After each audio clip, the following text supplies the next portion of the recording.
الاعراف آیت نمبر 187۔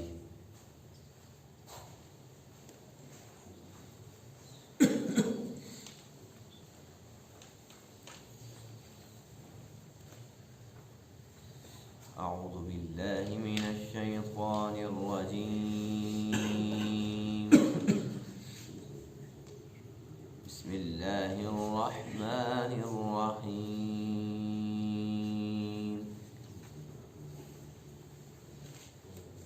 قل لا املک لنفسی نفعا ولا ضرا الا ما شاء اللہ ولو كنت أعلم الغيب لاستكثرت من الخير وما مسني السوء إن أنا إلا نذير وبشير لقوم يؤمنون۔ صدق الله العظيم۔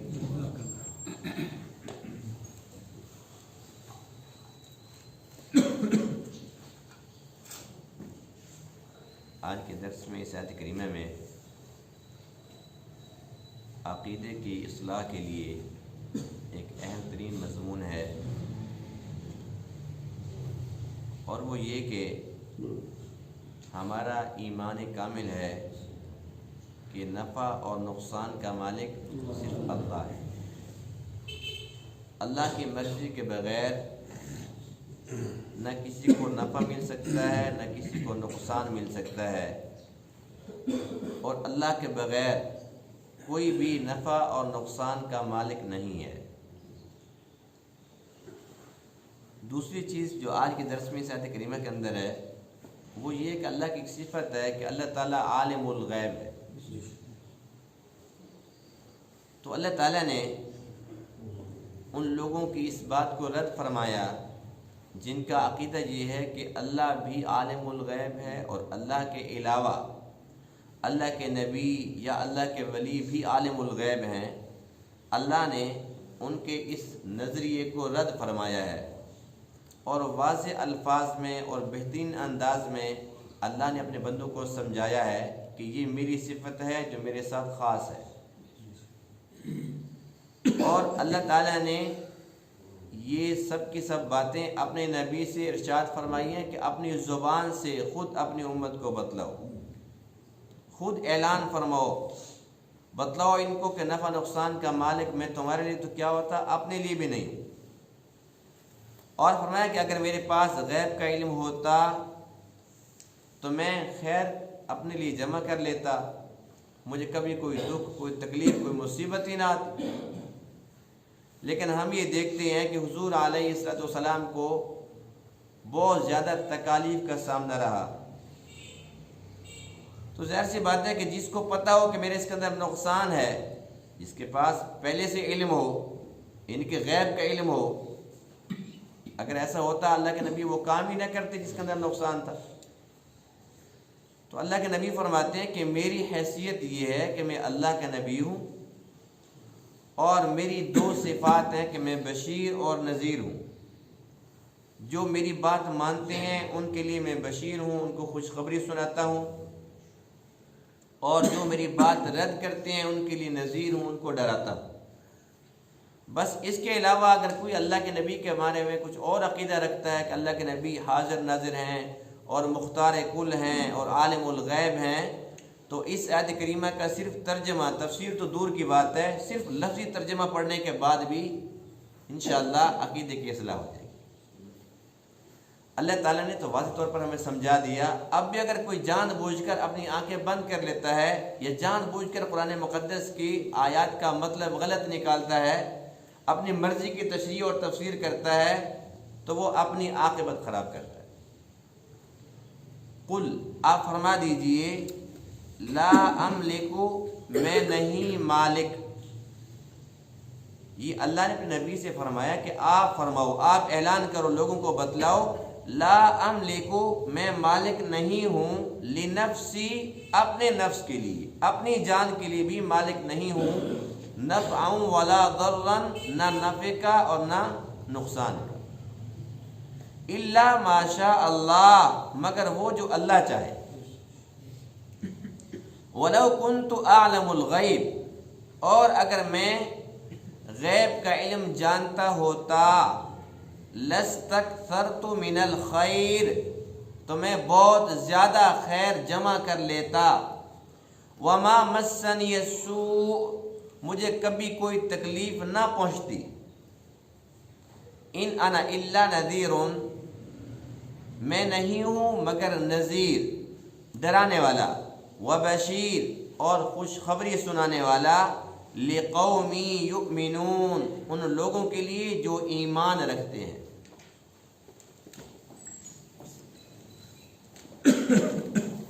کیا خیال ہے اس آیت کریمہ کے لفظی ترجمے کے ساتھ عقیدے کی اصلاح ہوئی کہ نہیں ہوئی؟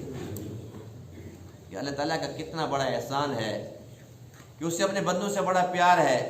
اللہ نہیں چاہتا کہ میرے بندے میرے پاس آئیں تو ان کا عقیدہ خراب ہو، وہ ناکام ہو کر آئیں میرے پاس۔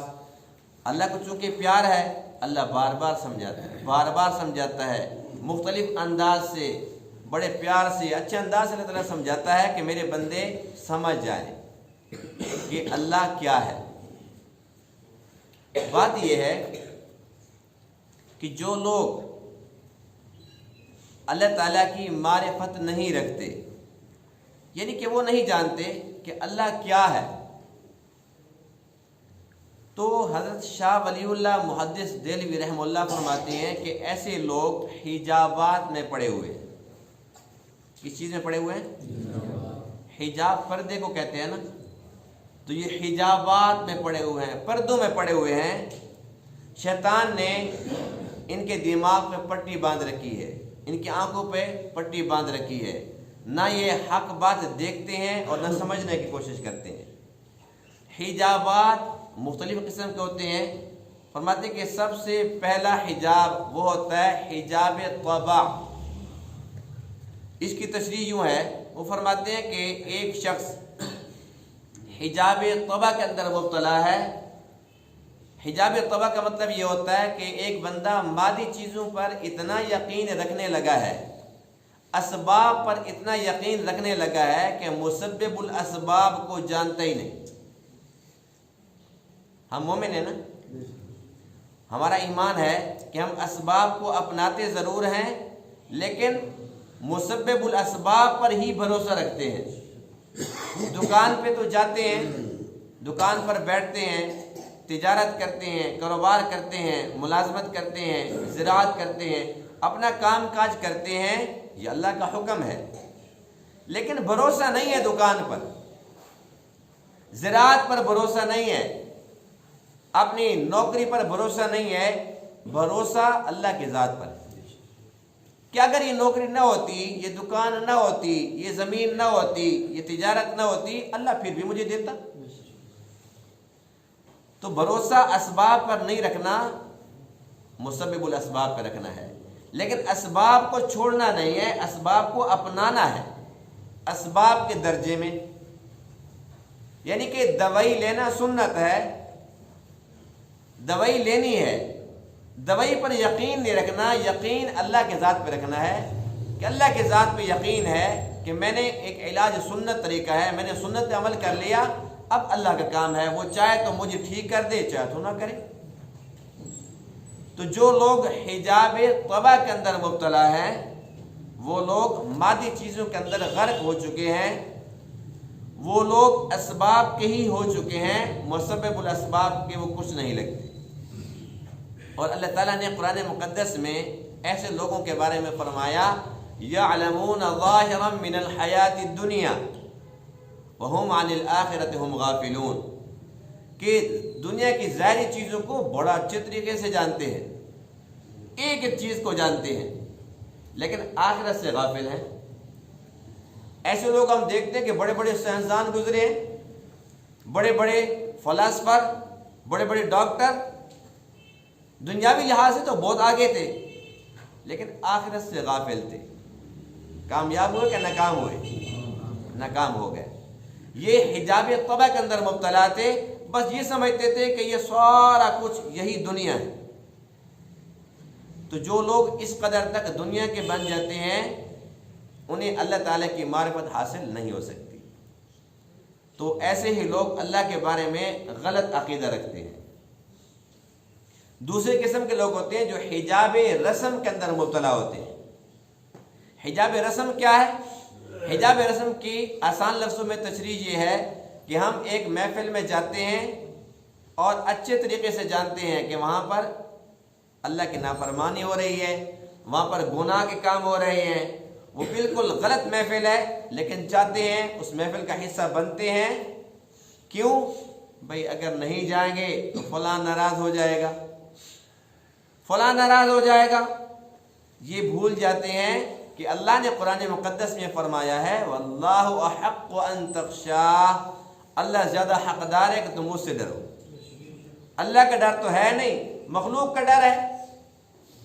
اور پھر ہم جان بوجھ کر وہ کام کرتے ہیں جن کو ہم خود رسم کہتے ہیں یا مانتے ہیں، لیکن ہم اس کو اپنی زندگی کا حصہ بنا کے پھر رہے ہیں، اور ہم خود کہتے ہیں ہے رسم، کیا کریں جی، بس باپ دادے سے چلی آ رہی ہے، اب کیا کریں۔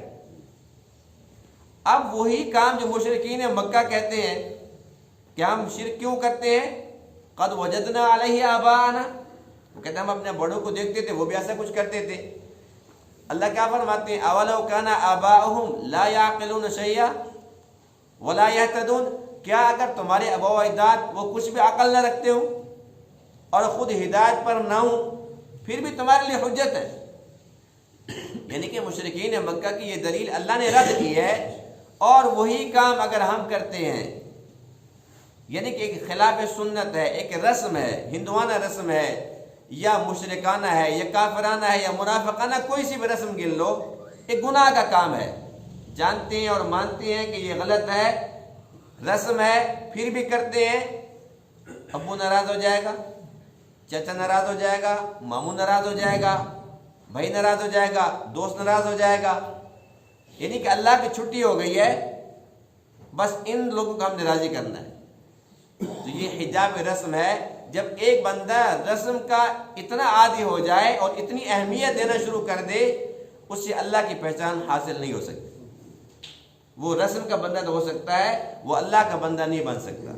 اور جو اللہ کا بندہ بننے کے لیے تیار نہیں ہے، اللہ اس کو کیوں اپنا بندہ بنائے گا؟ اللہ کیوں اس کے دل کے اندر اپنی محبت ڈالے گا، اپنی معرفت اس کو عطا کرے گا؟ کیوں کرے گا؟ تو ایسے بندے کا عقیدہ کبھی بھی ٹھیک نہیں ہوگا۔ اللہ کے بارے میں یہ کچھ بھی عقیدہ گھڑ سکتا ہے۔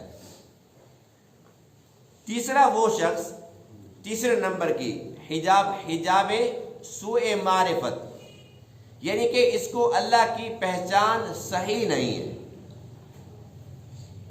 اللہ کو تو مانتا ہے، جانتا بھی ہے، لیکن اللہ کی جو پہچان جیسے ہونی چاہیے ویسے نہیں ہے، حجاب سوء معرفت۔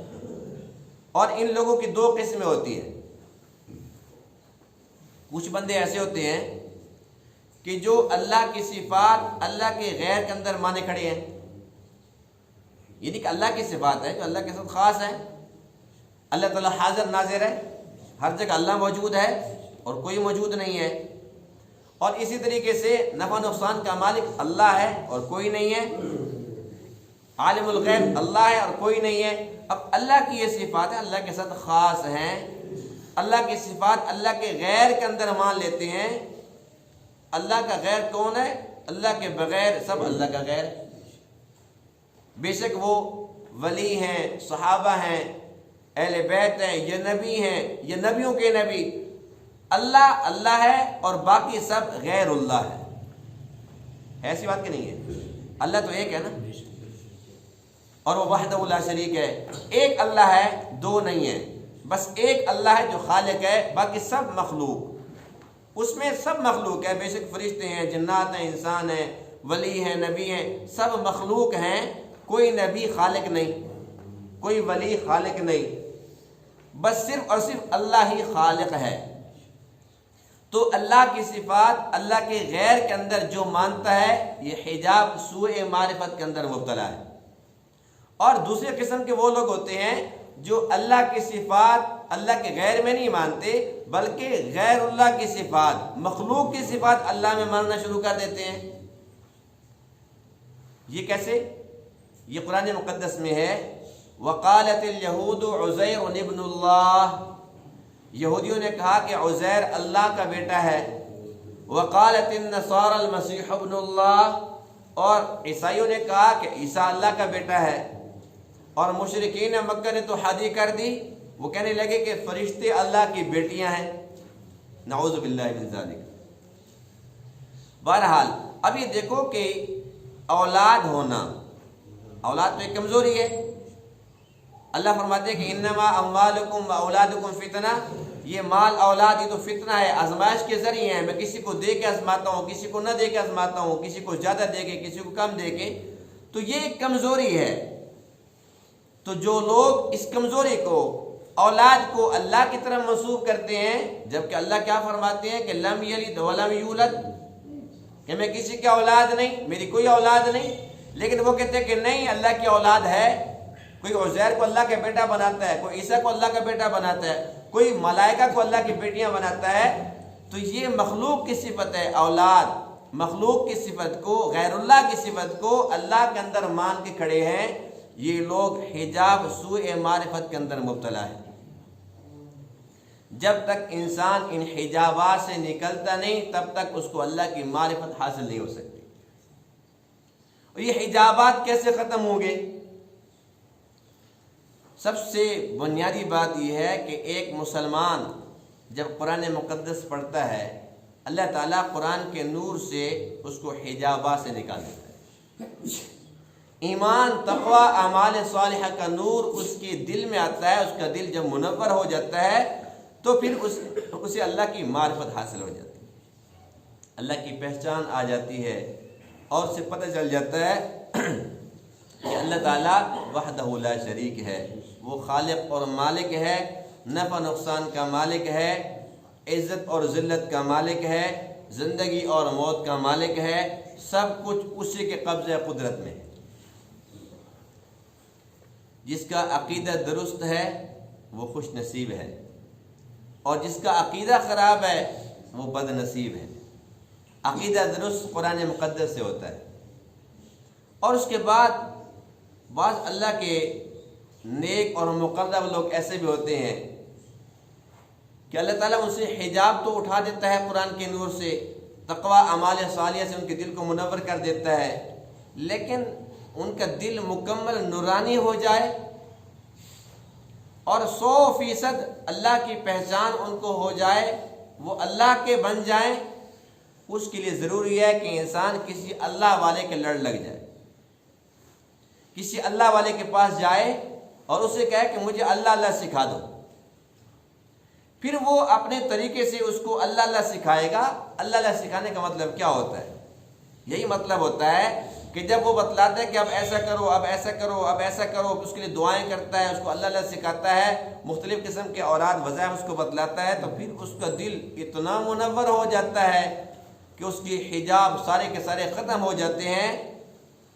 اور ایسے بندوں کے بارے میں ایک حدیث پاک سنیے، اللہ کے نبی فرماتے ہیں اتقوا فراست المؤمن فإنه ينظر بنور اللہ، مومن کی فراست سے ڈرو، وہ اللہ کے نور سے دیکھتا ہے۔ وہ اس مقام پہ پہنچ جاتا ہے، لیکن وہ خود نہیں پہنچ سکتا جب تک کہ کسی اللہ والے کے پاس نہ جائے اور اس سے اللہ اللہ نہ سیکھے۔ بہرحال اس آیت کریمہ کے اندر اللہ نے ہمارے عقیدے کی اصلاح کی ہے، یہ اس کا احسان عظیم ہے۔ فرمایا کہ پہلی بات تو یہ ہے قُلْ لَا أَمْلِكُ لِنَفْسِي نَفْعًا وَلَا ضَرًّا إِلَّا مَا شَاءَ اللَّهُ، اے نبی آپ فرما دیجئے کہ میں اپنی ذات کے لیے بھی نفع اور نقصان کا مالک نہیں ہوں، الا ما شاء اللہ، وہ ہوتا ہے جو اللہ چاہتا ہے۔ اب یہ بات اللہ کے نبی سے اللہ کیوں کہلوا رہا ہے؟ وہ لوگ جن کا عقیدہ یہ ہوگا کہ اللہ کے نبی نفع یا نقصان ہمیں دے سکتے ہیں، اللہ فرماتے ہیں کہ میرا نبی تو آپ کو یہ بتلا رہا ہے کہ میں اپنے آپ کو بھی نفع نقصان نہیں دے سکتا، اپنے نفع نقصان کا مالک بھی نہیں ہوں، تمہارے نفع نقصان کا مالک کیسے ہو سکتا ہوں؟ مقصد یہ ہے کہ میں اپنے نفع نقصان کے لیے اللہ سے رابطہ کرتا ہوں، تو تم میری امتی ہو، تم بھی اللہ سے رابطہ کرو۔ میں اللہ سے مانگتا ہوں، تم بھی اللہ ہی سے مانگو۔ اور دوسری صفت جو ہے علم غیب، یہ اللہ کی وہ صفت ہے جو اللہ کے ساتھ خاص ہے، اللہ کے ساتھ خاص ہے، یعنی کہ صرف اور صرف اللہ ہی عالم الغیب ہے۔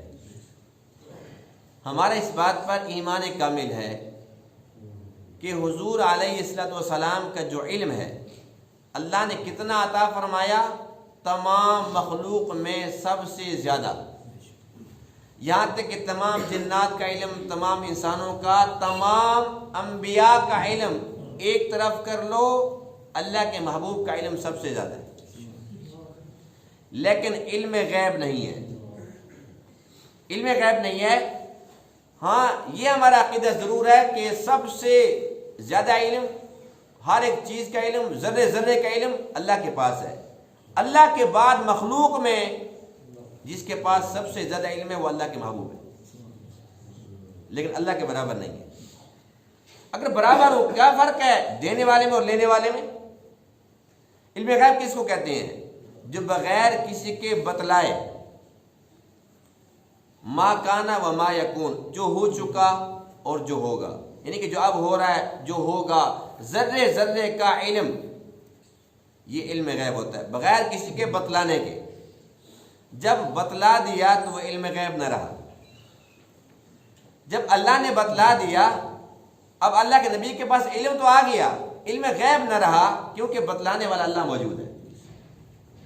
اگر بتلانے کے باوجود بھی ہم کہیں کہ نہیں جی وہ علم غیب ہے، پھر بھی علم غیب ہے، تو اس کا مطلب یہ ہوا کہ پھر اللہ کے نبی نے جو کچھ ہمیں بتلا دیا پل صراط کے بارے میں، عذاب قبر، ثواب قبر، جنت جہنم، سب کچھ ہمیں بتلایا کہ نہیں بتلایا؟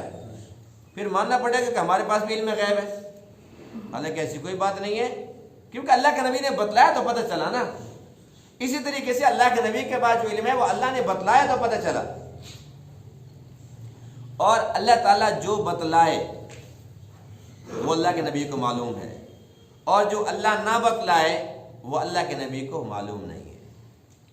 اب یہ دیکھو، ایک وقت ایسا آتا ہے حضور علیہ الصلوۃ والسلام ایک سفر پہ ہیں اور ہماری ماں امی عائشہ رضی اللہ عنہا ساتھ ہیں، دوران سفر آپ کا ہار گم ہو جاتا ہے۔ اب سب صحابہ ہار کی تلاش میں، حضور علیہ الصلوۃ والسلام پریشان ہے کہ پتہ نہیں وہ گیا کہاں۔ چھوٹی سی بات ہے نا، ہار کی کیا وقت تھی، کیا اس کی ویلیو ہے، لیکن وہ ہار گم ہو جاتا ہے، اور اللہ کے نبی کے پاس علم غیب ہوتا تو آپ بتلاتے کہ بھئی پریشان نہ ہو، مجھے پتہ ہے کہ کدھر پڑا ہے۔ کیا اللہ تعالیٰ کے لیے ایسا مسئلہ ہو سکتا ہے کہ اللہ کو وہ ہار نہ ملے؟ ہو سکتا ہے؟ اللہ کے نبی کے لیے مسئلہ ہوا کہ نہیں ہوا؟ تو فرق سمجھ آ گیا، یہ فرق ہے۔ پھر کیا ہوتا ہے، سارا قافلہ پریشان ہوتا ہے، ہار نہیں ملتا، اور پھر جب اللہ چاہتے ہیں، جب اللہ تعالیٰ کی چاہت ہوتی ہے، جب وہ اونٹ کو کھڑا کرتے ہیں اس کے نیچے پڑا ہے۔ ایک طرف یہ عالم ہے، اور دوسری طرف عالم یہ ہے کہ حضور علیہ السلام صحابہ کرام کے پاس بیٹھے ہوئے ہیں، آمنے سامنے باتیں ہو رہی ہیں، اور بیٹھے بیٹھے آپ فرماتے ہیں کہ میں نے جنت میں دیکھا۔ کہاں دیکھا؟ جنت میں، وہاں فقراء کی کثرت دیکھی۔ اب یہ دیکھو کہ ایک طرف ہار گم ہو جاتا ہے، اللہ نہ بتائے تو وہیں موجود ہے، اللہ کے نبی کو پتہ نہیں ہے، اور جب اللہ بتا دیتا ہے تو بیٹھے بیٹھے آپ، اللہ تعالیٰ پردے ہٹاتے ہیں، آپ بیٹھے بیٹھے جنت کو دیکھ رہے۔ تو بات یہ ہے کہ اللہ کے پاس علم غیب، اور اللہ کے پاس اختیار ہے کلی، جو اللہ تعالیٰ چاہتا ہے وہی ہوتا ہے، جتنا چاہتا ہے وہ بتلاتا ہے، اور جو چیز نہیں چاہتا بتلانا تو وہ نہیں بتاتا۔ اگر ہر ایک چیز کا علم ہوتا تو جب مشرکین مکہ آ کر سوال کرتے ہیں اصحاب کہف کے بارے میں، اللہ کے نبی یہ تو نہ فرماتے کہ کل بتاؤں گا، علم غیب ہوتا تو فوراً بتا دیتے نا۔ آپ نے کیا فرمایا کہ کل بتاؤں گا، اور یہ امید تھی کہ اللہ تو دیکھ رہا ہے نا کہ اس کے نبی سے لوگ پوچھ رہے ہیں، بس ابھی جبرائیل آ جائے گا، مجھے بتائے گا، میں ان کو بتا دوں گا۔ لیکن معاملہ کچھ اور نکلا کہ وہاں پر انشاءاللہ اللہ کے نبی نے نہیں فرمایا، انشاءاللہ کہنا بھول گئے۔ اس پر اللہ تعالیٰ نے کل کی بجائے کل بھی، پرسوں بھی، 20 دن گزر گئے، اللہ نے نہیں بتایا؟ اب کافر تانے دے رہے ہیں، مشرکین باتیں بنا رہے ہیں، اور ابھی تک کل نہیں آئی، نہیں پتا تھا تو کل کا کیوں کہہ دیا تھا؟ اب اتنے دنوں کے بعد جب وحی آتی ہے اللہ نے پھر بھی بتایا نہیں ہے۔ اللہ نے یہ فرمایا کہ وَلَا تَقُولَنَّ لِشَيْءٍ إِنِّي فَاعِلٌ ذَلِكَ غَدًا إِلَّا إِن شَاءَ اللَّهُ، اے میرے محبوب کبھی بھی یوں نہ کہنا کہ میں کل بتا دوں گا، یوں کہا کرو انشاءاللہ کل بتاؤں گا۔ یعنی کہ اللہ جب بتلاتے ہیں، جو بتاتے ہیں اس چیز کا علم اللہ کے نبی کے پاس آ جاتا ہے۔ جب اللہ تعالیٰ نہ بتائیں تو اللہ کے نبی کے پاس اس چیز کا علم نہیں ہوتا۔ اس لیے ہمارا عقیدہ یہ ہے کہ علم غیب اللہ کی صفت ہے جو اللہ کے ساتھ خاص ہے۔ اب اللہ کے نبی کیا فرما رہے ہیں؟ وَلَوْ كُنْتُ أَعْلَمُ الْغَيْبِ، وہ دیکھتے نہیں ہو میرے امتیو، اگر میں غیب کا علم جانتا ہوتا لَاسْتَكْثَرْتُ مِنَ الْخَيْرِ، تو ساری خیر میرے پاس آتی، وَمَا مَسَّنِيَ السُّوءُ، مجھے کبھی کوئی دکھ نہ ملتا، مجھے کوئی تکلیف نہ ہوتی۔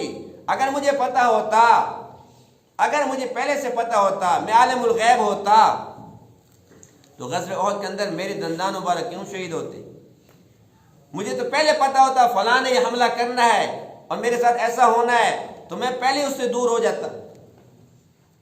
ایک مشہور ترین واقعہ ہے بیر معونہ کا، جس میں 70 صحابہ کرام کو اللہ کے نبی نے بھیجا ایک قبیلے کی طرف کہ تم جاؤ اور جا کر وہاں پر تبلیغ کرو۔ وہ تبلیغ کے لیے گئے اور ان ظالموں نے ان 70 کے 70 کو اکٹھا شہید کر دیا۔ حضور علیہ السلام کو بعد میں اللہ نے بذریعہ واحد خبر دی، اے میرے محبوب تیرے 70 جانثار سب کے سب شہید ہو چکے۔ اللہ کے نبی کو کتنا دکھ ہوا، کتنا صدمہ پہنچا۔ اللہ کے نبی نے 1 مہینہ تک قنوت نازلہ پڑھی، ان کے لیے بددعا کیے 1 مہینہ تک۔ اللہ کے نبی کو دکھ ہوا کہ نہیں ہوا؟ صدمہ پہنچا کہ نہیں پہنچا؟ اب اللہ کے نبی خود تو فرما رہے ہیں وَمَا مَسَّنِيَ السُّوءُ، مجھے پتا ہوتا کہ میرے صحابہ وہاں پر شہید کر دیے جائیں گے میں کبھی بھی نہ بھیجتا۔ مجھے نہیں پتا تھا، مجھے پتا ہوتا وَمَا مَسَّنِيَ السُّوءُ، مجھے دکھ نہ پہنچتا، میں ایسے کام کرتا ہی نہ، میں ان کو بھیجتا ہی نہ۔ تو اللہ کا علم اللہ کا علم ہے، علم غیب اللہ کی صفت ہے جو اللہ کے ساتھ خاص ہے۔ اب اگر کوئی انسان یہ سمجھتا ہے کہ دیکھو جی یہ تو اللہ کے نبی کی شان میں گستاخی کر رہے ہیں، اللہ کے نبی کی شان مانتے نہیں ہیں، اس کا مطلب یہ ہے کہ یہ بندہ اللہ کی بات نہیں مانتا اور اللہ کے نبی کی بات نہیں مانتا۔ اب اللہ کے نبی کو ہم مانتے ہیں، کتنا مانتے ہیں؟ جتنا اللہ کے حبیب خود فرما رہے ہیں۔ اطاعت کس کو کہتے ہیں؟ جب اللہ خود فرما رہا ہے کہ اے میرے نبی آپ اعلان کر دو، اللہ کے نبی تو خود فرمائے کہ بھئی یہ کام میں نہیں کر سکتا، اور ہم کہیں نہیں جی نہیں آپ کر سکتے ہو، اس کا مطلب یہ ہوا کہ یہ خود گستاخ ہے۔ اللہ کے نبی تو بتلا رہے ہیں کہ میرے ہاتھ میں نفع نقصان نہیں ہے، یہ کہتے نہیں جی نہیں ہے، تو یہ کیسا عاشق رسول ہے بھائی؟ جب اللہ کے نبی فرما رہے ہیں کہ خیال کرنا، یہ حدیث پاک ہے، خیال کرنا پہلی امتیں گمراہ ہوئی، انہوں نے اپنے نبیوں کے شان میں افراط و تفریط سے کام لیا، غلو سے کام لیا۔ میری شان کے اندر غلو نہ کرنا، افراط و تفریط میں نہ پڑنا، میری تعریف کے اندر مبالغہ نہ کرنا۔ میری تعریف سن لو، انی عبد اللہ، میں اللہ کا بندہ ہوں، ورسول ہوں، اس کا رسول ہوں، یہ میری تعریف ہے۔ یعنی اللہ کے نبی نے پہلے حد مقرر فرما دی نا، فرمایا کہ میری قبر کو سجدہ گاہ مت بنانا، پہلے منع فرما دیا نا۔ اب اگر کوئی کہتا نہیں جی مجھے تو یہ کوئی یہاں پر کھڑے ڈنڈے لے کے میں وہاں جاتا میں سجدہ کرتا، بھائی اللہ کے نبی نے منع کیا کہ نہیں کرنا۔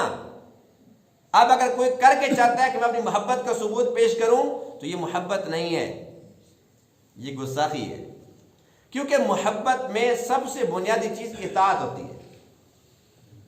اب ایک بندہ کسی کو سمجھا رہا ہے کہ بھئی آپ ایسا نہ کرو ایسا نہ کرو، وہ بات مانتا نہیں ہے، کہتا جی مجھے آپ سے بڑی محبت ہے۔ یہ کیسی محبت ہے؟ مانتے تو ہو نہیں تو۔ جب اللہ کے حبیب ایک چیز فرما رہے ہیں کہ ایسا کرو تو پھر کرو، اللہ کے حبیب منع کرتے ہیں ایسا نہ کرو تو بس پھر نہ کرو۔ اس لیے کہ الامر فوق الادب، ادب اپنی جگہ پر، لیکن جو امر ہوتا ہے نا، جو حکم ہوتا ہے، وہ اس سے اوپر کی چیز ہے۔ اب میں ایک چھوٹی سی مثال عرض کرتا ہوں کہ ایک پیر ہے، وہ بیٹھا ہوا ہے، اب وہ اپنے مرید کو بلاتے کہ ادھر آؤ، میرے پاس آ کے بیٹھو۔ وہ کہتے ہیں نہیں جی نہیں، مجھے معاف کرو جی، میں تو جی مرید ہوں جی، میں ادھر نہیں بیٹھتا۔ کہتے جی بیٹھو، میں کہہ رہا ہوں، نہیں جی نہیں میں نہیں بیٹھتا۔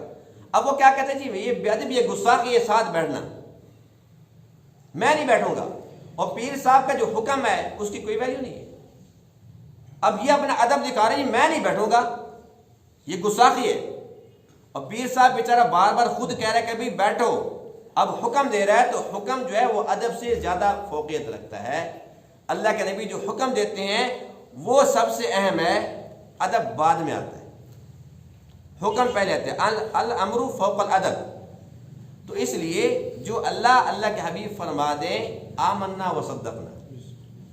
اب اگر کوئی بندہ کہتا نہیں جی میں تو یوں نہیں مانتا، میں تو ایسے مانتا ہوں، میں ایسے مانتا ہوں، اللہ کا جہاں پر عقیدے کی بات آ جاتی ہے نا، اللہ کے عقیدے کی بات، تو وہاں پر چون چرا نہیں کرنا۔ اس لیے کہ اگر کوئی انسان اللہ کے نبی کے اندر وہ صفات مانتے ہیں جو اللہ کی ہیں، چلو مان لیتے ہیں بھی تو نے بڑا ادب کیا، لیکن ادب اللہ کے نبی کا کر کے گستاخی کس کی اللہ تعالیٰ کی، تو یہ کون سا ادب ہے؟ کیا اللہ کے نبی برداشت کر لیں گے کہ تو نے بڑا میرا ادب کیا؟ ایک بندہ ایک ولی کے اندر اللہ کے نبی کی صفات مان لیتا ہے تو بے شک یہ اپنا ادب جیتا ہے، کیا وہ ولی مان لے گا اور کیا نبی مان لے گا؟ تو اللہ تعالیٰ نے ایک حدود رکھی، اللہ فرماتے ہیں تلک حدود اللہ، یہ میری حدود ہے۔ اور جس طریقے سے دیکھو کہ ایک ماں ہے، ایک بہن ہے، ایک بیٹی ہے، ماں بہن بیٹی بیوی یہ الگ الگ ہے، ٹھیک ہے۔ اب ایک بندہ وہ کہتا ہے جی میں تو بیوی کو اتنا درجہ دوں گا کہ وہ ماں کی چھٹی کرا دیتا ہے، دوسرا بندہ کہتا ہے جی میں تو ماں کو آسمان تک لے جاؤں گا اور بیوی کو میں کچھ گنتا ہی نہیں ہوں۔ تو یہ سارے کے سارے غلط ہیں، افراط و تفرید کا شکار ہیں۔ ماں کو ماں کا درجہ دو، بیوی کو بیوی کا مقام دو، بہن کو بہن کا درجہ دو، بیٹی کو بیٹی کا مقام دو، یہ ہے حدود۔ اور جو بندہ حدود سے تجاوز کرتا ہے، وَمَن يَتَعَدَّ حُدُودَ اللَّهِ فَقَدْ ظَلَمَ نَفْسَهُ، وہ اپنی جان پر ظلم کرتا ہے۔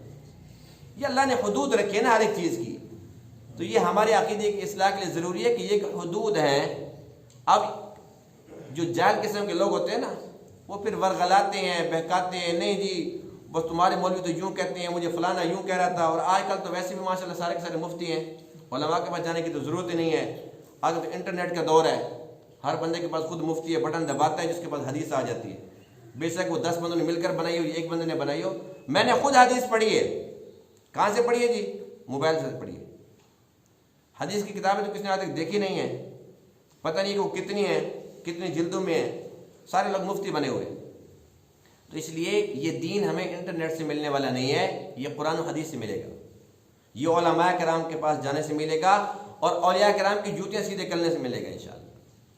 تو اس لیے ہمیں چاہیے کہ ہم قرآن سے دوستی لگائیں، انشاءاللہ جس کی قرآن سے دوستی ہوگی اس کا عقیدہ درست ہوگا۔ قرآن سب سے پہلے عقیدے کی اصلاح کرتا ہے، اور جس کا عقیدہ درست ہوگا اس کے ٹوٹے پھوٹے عمل بھی چل جائیں گے، اس کی نماز روزے جیسے کیسے بھی ہیں انشاءاللہ چل جائیں گے۔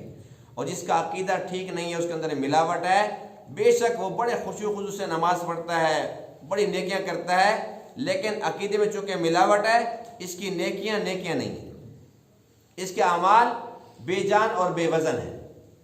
اعمال کے اندر وزن کیسے آئے گا؟ جب عقیدہ درست ہوگا اور اخلاص کے ساتھ وہ عمل کیا جائے گا۔ تو ہم اللہ کے شکر ادا کرتے ہیں الحمدللہ جس نے ہمیں اپنا کلام عطا فرمایا۔ تو ہم قرآن کی پکی دوستی لگائیں، اس کو پڑھیں اور سمجھنے کی کوشش کریں، اور جب بات سمجھ آ جائے تو پھر اپنی زندگی کا مقصد بنا لیں۔ اللہ تعالیٰ اس بات کو سمجھنے عمل کرنے کی توفیق عطا فرمائے۔ وآخر دعوانا الحمدللہ رب العالمین۔